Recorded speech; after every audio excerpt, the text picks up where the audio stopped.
Assalamu alaikum everybody. Now I read interesting news in the dailystar paper. It's about a different Dhaka in Ramadan.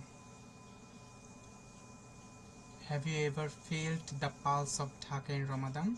The way this unforgiving city pauses just before sunset, as if it's holding its breath with the rest of us, then exhaling in unison with the call to prayer.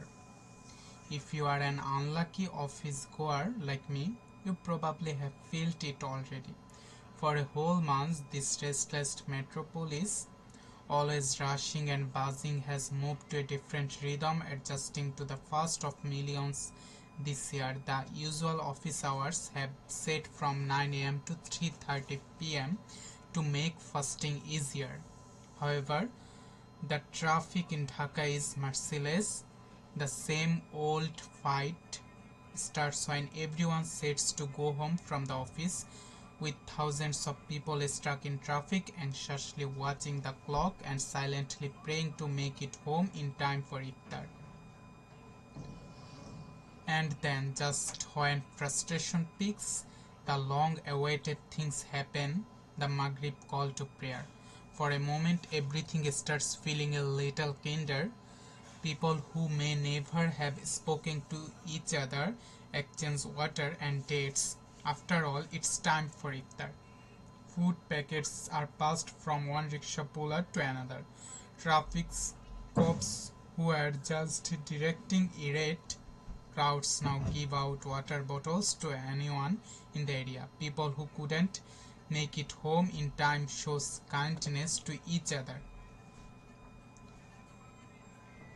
If you are a silent observer like me, then you may notice suited men in cars sharing their dates with rickshaw pullers, a young man caught in the gridlock expecting a bottle of water from a traffic police officer, a CNG driver and a university student bound by nothing but the same empty stomach breaking their fast side by side. It is Dhaka as its finest, raw, real and deeply humane. Interestingly, it's not just the streets that change. Markets and bazaars take on a whole new rhythm too.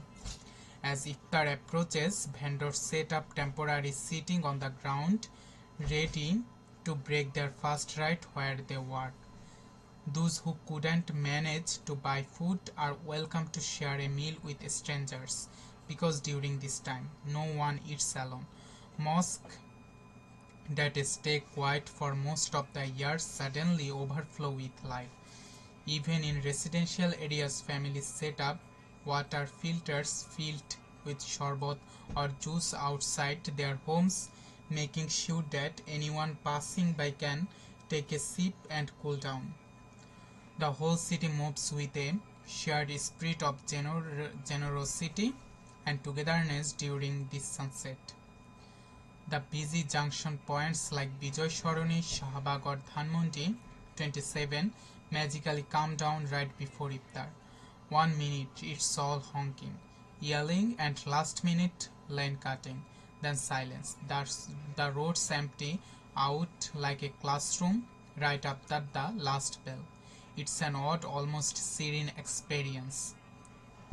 To me, Ramadan in Dhaka is all about these quiet moments between the rush, the softening of the edges, and the collective act of slowing down.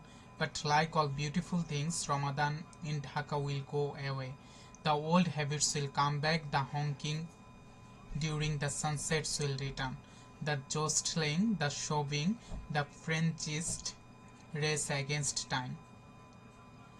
They will all make a comeback. The iftar stalls will disappear, and with them, so will the quiet camaraderie that binds this city together at sunset. And yet, for those of us who have felt it, the warmth of a stranger's generosity, the silence of a city at peace, the magic of a moment shared, we carry a flicker of hope.